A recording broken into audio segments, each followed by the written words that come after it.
नवोदय विद्यालय प्रवेश परीक्षा 2023 का पेपर हो चुका है। आप सभी को एक बार हमारे चैनल की तरफ से शुभकामनाएं। आपका पेपर बहुत अच्छा हुआ होगा। आज हम आपके सामने उपस्थित हैं इसी पेपर का सॉल्यूशन लेके, जो आप पेपर दे के आए हो। आप अपने क्वेश्चंस को यहाँ से मिला सकते हो कि आपके कितने क्वेश्चन ठीक हुए हैं, और आशा करता हूँ आपके सभी क्वेश्चन सही होंगे। तो देखते हैं पहला क्वेश्चन क्या है कि एक वस्तु के क्रय मूल्य और विक्रय मूल्य का जो अंतर है वो 240 रुपये है। यदि लाभ 20% हो तो उस वस्तु का जो क्रय मूल्य है, विक्रय मूल्य है, वो कितना होगा, ये हमें ज्ञात करना है। तो सबसे पहले हम क्या करेंगे, माना क्रय मूल्य बराबर x रुपये है। अब देखो x रुपये है तो इसका विक्रय मूल्य क्या हो जाएगा, विक्रय मूल्य आप निकालोगे तो x प्लस x गुणा में 20% बटे में 100, क्योंकि हम क्या करते हैं क्रय मूल्य में उसके लाभ को जोड़ देते हैं। तो देखो क्या हो जाएगा, यहाँ पर 100 एलसीएम लोगे तो 100 एकम 100 यानी 100x प्लस 20x, अर्थात कितना हो गया 120x बटे में 100 रुपये हो गए। ये क्या है, आपका सेलिंग प्राइस है, SP है, और x क्या है, CP x रुपये है। तो क्या दिया है, sale price minus cost price equal to 240 रुपये। यहाँ से x की वैल्यू निकालनी है। तो सेलिंग प्राइस कितनी है, 120x बटे में 100 माइनस x बराबर 240। तो इसका एलसीएम आप लोगे तो कितना आ जाएगा, 100 हो गया। तो यहाँ पर 120x आएगा माइनस ये क्या आ जाएगा 100x, और बराबर कितना है 240। तो यहाँ से आप इसको सॉल्व करोगे, 120 में से 100 घटाओगे तो कितना आएगा 20x बटे में 100 बराबर 240 हो गया। अब देखो यहाँ पर क्या है, 20 पंजे 100, ये से कट जाएगा। क्रॉस मल्टीप्लिकेशन करोगे तो क्या आ जाएगा, 5 का 24 में गुणा करोगे तो 0, 5 चौके 20, 5 दूनी 10 और 2 12, यानी 1200 रुपये क्या आ गया, इसका कॉस्ट प्राइस आ गया। तो 1200 रुपये यानी ए ऑप्शन इसका बिल्कुल सही है। नेक्स्ट क्वेश्चन है क्वेश्चन नंबर 2। पानी की टंकी की लंबाई, चौड़ाई और ऊंचाई क्रमशः 11, 10 और 9 मीटर है। टंकी की जो पानी है वह 6 मीटर की ऊंचाई तक भरा हुआ है। तो पानी की टंकी का कितना काल जो भाग है वो खाली है, ये हमें बताना है। तो देखो इस तरीके से हम इसका एक डायग्राम बना लेते हैं। तो डायग्राम बना के आसानी से समझ में आ जाएगा। देखो इस तरीके से ये टंकी है, और इस टंकी की जो लंबाई है वो कितनी है, 11 मीटर है। यानी इसको हम मान लेते हैं ये 11 मीटर है और ये 10 मीटर है, और इसकी जो हाइट है वो 9 मीटर है, और यहाँ तक 6 मीटर तक ये भरा हुआ है। तो पानी का टंकी का कुल आयतन, सॉल्यूशन देखते हैं। टंकी का कुल आयतन कितना हो जाए, लंबाई गुणा चौड़ाई गुणा ऊंचाई, यानी 11 गुणा में 10 गुणा में 9, कितना हो गया 11 9 99, यानी 990 मीटर क्यूब हो गया। वॉल्यूम हमेशा क्यूब में आता है। और पानी का आयतन, पानी का आयतन, तो देखो पानी का आयतन क्या होगा, जो इसकी लंबाई है वो 11 है, चौड़ाई है 10 है, और जो ऊंचाई है वह 6 है, तो 6 ही ले लेंगे। तो 11 छिक्के 66, यानी 660 मीटर क्यूब, यानी 660 मीटर क्यूब भरी है। तो खाली कितनी है, तो खाली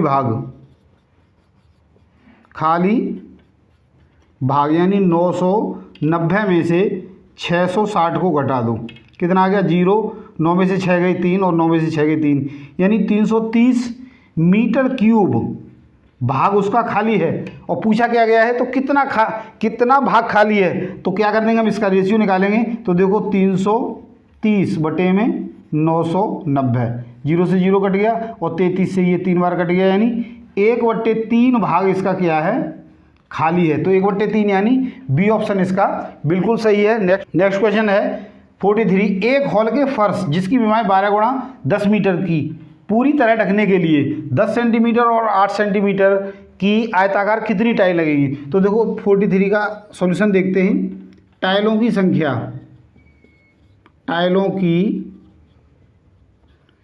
संख्या, बराबर फर्श का क्षेत्रफल बटे में टाइल का क्षेत्रफल, यहाँ पर एक टाइल का क्षेत्रफल लेंगे तो फर्श का क्षेत्रफल क्या होगा 12 गुणा में 10, और एक टाइल का कितना हो गया 10, गुणा में 8। और देखो ये मीटर में है और ये सेंटीमीटर में है, तो इनको हम मीटर में बदलेंगे तो क्या हो जाएंगे, बटे में 100 और इसके बटे में भी 100। अब इसको सॉल्व करोगे तो आप जानते हो कि 12 गुणा में 10 और ये गुणा में 100 और गुणा में 100 ऊपर चले जाएंगे और नीचे रह जाएंगे 10 गुणा में 8, यानी ये वाले जो 100 थे वो यहाँ पर ऊपर चले गए दोनों, ठीक है ना। तो यहाँ से क्या है, देखो 10 से 10 कट गया और 4 से 4 दूनी 8 और 4 तिये 12 और 2 से ये 50 बार।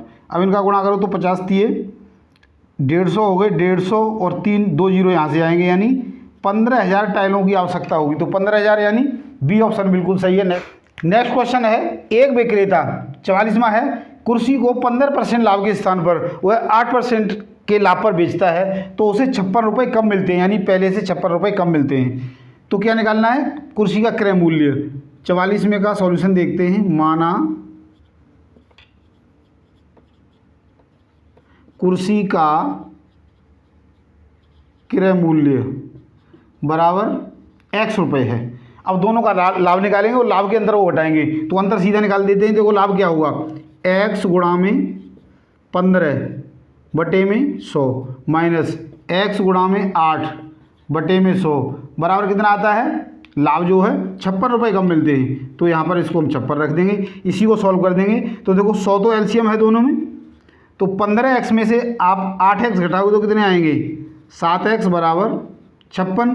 और 7 से इसको काटोगे तो 7 8 56, यानी x बराबर 100 और 8 का गुणा कितना हो गया 800, यानी उस कुर्सी का मूल्य कितना था 800 रुपये थे, यानी बी ऑप्शन इसका बिल्कुल सही है। नेक्स्ट क्वेश्चन है 45, एक मालगाड़ी जिसकी लंबाई 1 किलोमीटर है 45 किलोमीटर की चाल से चल रही है, तो मालगाड़ी को 2 किलोमीटर लंबी सुरंग को पार करने में या निकलने में कितना समय लगेगा। देखो 2 किलोमीटर तो ये है और 1 किलोमीटर उसकी खुद की लंबाई है, तो 1 किलोमीटर यानी 2 जमा में 1, तो कुल दूरी कितनी हो जाएगी, कुल दूरी हो जाएगी 3 किलोमीटर, यानी उस रेलगाड़ी को 3 किलोमीटर दूरी तय करनी पड़ेगी। तो समय बराबर दूरी बटे चाल सूत्र होता है, समय बराबर दूरी बटे में चाल। यहाँ से हम समय निकाल लेंगे, दूरी कितनी है 3 किलोमीटर और चाल कितनी है 45 किलोमीटर प्रति घंटा। तो इसको सॉल्व करोगे 3 से ये 15 बार कट गया, यानी 1 बटे में 15 घंटे हो गई ये। और हमें आंसर मिनटों में निकालना है, तो क्या करेंगे 1 बटे में 15 और गुणा में क्या कर देंगे 60, तो 15 चौके 60 यानी 4 मिनट कितना लगेगा समय, 4 मिनट में रेलगाड़ी उस सुरंग को पार कर जाएगी। तो डी ऑप्शन इसका बिल्कुल सही है। नेक्स्ट क्वेश्चन है, बहुत ही आसान है, 5550 को कैसे लिखा जाएगा। तो देखो ये कितना है 5055 है, 5505 है, 5550 है और ये क्या है 5555, तो ये आंसर है, यही ऑप्शन सही है। नेक्स्ट क्वेश्चन है क्वेश्चन नंबर 47, सभी अंकों 9 7 0 और 4 का प्रयोग करके 4 अंकों की बड़ी से बड़ी और 4 अंकों की छोटी से छोटी संख्या लिखनी है और उनका अंतर बताना है। तो देखो 4 अंकों की जो बड़ी संख्या होगी, बड़ी संख्या वह क्या होगी, सबसे पहले सबसे बड़ा अंक लेंगे 4 में 9 सबसे बड़ा है, उसके बाद 7 है, उसके बाद 4 है, फिर 0, यानी 9740। छोटी संख्या है, सबसे छोटा अंक पहले लिखेंगे, लेकिन 0 को हम पहले कभी नहीं लिखेंगे, क्योंकि 0 पहले लिख दिया तो फिर वह संख्या 3 अंकों की रह जाएगी, 4 की नहीं रहेगी। तो सबसे पहले सबसे छोटा अंक 0 को छोड़कर कौन सा है 4 है, 4 के बाद फिर हम 0 लिख देंगे। अब इसके बाद क्या है 7 है और इसके बाद 9 है, इनका डिफरेंस निकाल लेंगे।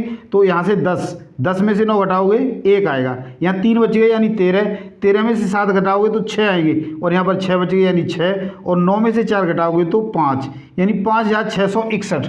तो 5661 आपको कहाँ दिखाई दे रहा है 5661 आंसर हो गया इसका। और 5661 शायद यहाँ पर ये हमने गलत कर दिया है, यहाँ पर ये 61 आएगा, तो यही ऑप्शन आपका। नेक्स्ट क्वेश्चन है क्वेश्चन नंबर 48, क्या है देखो दो संख्याओं का योगफल 8 है और उनका गुणनफल क्या है 15 है, तो उनके व्यतक्रमों का जो योगफल है वो कितना होगा। यानी एक संख्या मान लीजिएगा, पहली संख्या x और दूसरी y है, तो क्या दिया है x प्लस वाई बराबर 8 और एक्स वाई बराबर 15, और इनके व्युत्क्रमों का यानी 1/x प्लस 1/y को हमने फाइंड आउट करना है। तो देखो बिल्कुल आसान है, क्या करें x प्लस वाई बटे में एक्स वाई कर दो, कितना आएगा 8 बटे में 15।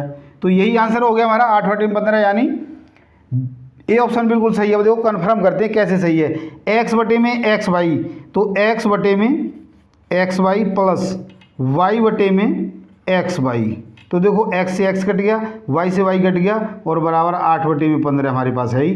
तो यहाँ पर क्या बचेगा 1 बटे में y और यहाँ पर 1 बटे में x बराबर 8 बटे 15। तो यही तो निकालना था। तो ये आंसर हो गया, बिल्कुल आसान था। नेक्स्ट क्वेश्चन है 49। देखो क्या दिया है, एक संख्या ये है, एक ये है और ये, यानी 3 संख्याएं दी हैं, गुणा में दी हैं और इसका एचसीएफ निकालना है। तो बिल्कुल आसान है। देखो एचसीएफ निकालने के लिए हमने क्या करना है, कॉमन फैक्टर लेना है। और कॉमन फैक्टर लेते समय हमको ध्यान रखना है कि जितने भी जो एक्सपोनेंट हैं, उन एक्सपोनेंट की जो पावर्स हैं, उन पावर्स को छोटी से छोटी पावर हम लेते जाएंगे, बड़ी पावर नहीं लेंगे। तो देखो यहाँ पर ये कॉमन है और इसमें हमने ये देखना है कि सबसे छोटी पावर क्या है, 2 की शक्ति 2 है। अब 3 में ये वाला कॉमन पार्ट है, तो इसमें 3 की सबसे छोटी शक्ति क्या है, 3 की भी शक्ति 2 है। गुणा में अब देखो 5 है, 3 वाला तो खत्म हो गया, 5 है। तो 5 में हम देख रहे हैं कि 5 में छोटी शक्ति क्या है, 5 ही है बस। और 7 की छोटी शक्ति 1 है, यानी 7 लेंगे और ये 13। तो अब हम देखते हैं कहाँ पर है, 2 की शक्ति 2, 3 की 2, 5 गुणा में 7 गुणा में 13 है। ए ऑप्शन में दिखाई दे रहा है, तो यही सही है। यदि 3 क्रमागत संख्याओं का योगफल 15 है तो बीच वाली संख्या का वर्ग क्या होगा। तो देखो इसको सॉल्व करने के लिए बहुत ही आसान तरीका है। माना संख्याएं x, पहली x है तो क्रमागत का मतलब उससे एक बड़ी होगी, यानी x + 1 और तीसरी क्या हो जाएगी x + 2। अब इनका जोड़ 15 दे रखा है, तो x + x + 1 + x + 2 = कितना आना चाहिए, 15। इनको जोड़ दो, 1 1 और 1 3x और 2 और 1 3 बराबर 15 हो गया, यानी 3x बराबर 15 घटा में 3 आ गया, यानी 3x बराबर 15 में से 3 घटाओगे 12, यानी x बराबर 12 बटे में गुणा में है तो ये भाग में जाएगी, 3 चौके 12, यानी x की वैल्यू कितनी आ गई 4। तो बीच वाली संख्या यानी ये कितनी हो जाएगी, x जमा में 1 और x की वैल्यू हमने कितनी निकाली है, 4 जमा में 1 बराबर संख्या होगी 5 और इसका कर दो वर्ग, तो वर्ग कितना आएगा 25। यही पूछा है हमें कि बीच वाली संख्या का वर्ग क्या होगा, यानी बी ऑप्शन बिल्कुल सही है। तो आशा करता हूँ इन प्रश्नों को आपने अच्छे से समझ लिया होगा और अपने आंसर की को मिला लिया होगा। शेष जो 10 क्वेश्चन मैथमेटिक्स के बचे हैं हम उसको आपको अगले पार्ट यानी सेकंड वीडियो में कराएंगे। तो आज के लिए इतना ही, कल फिर मिलते हैं सेकंड पार्ट के साथ। धन्यवाद।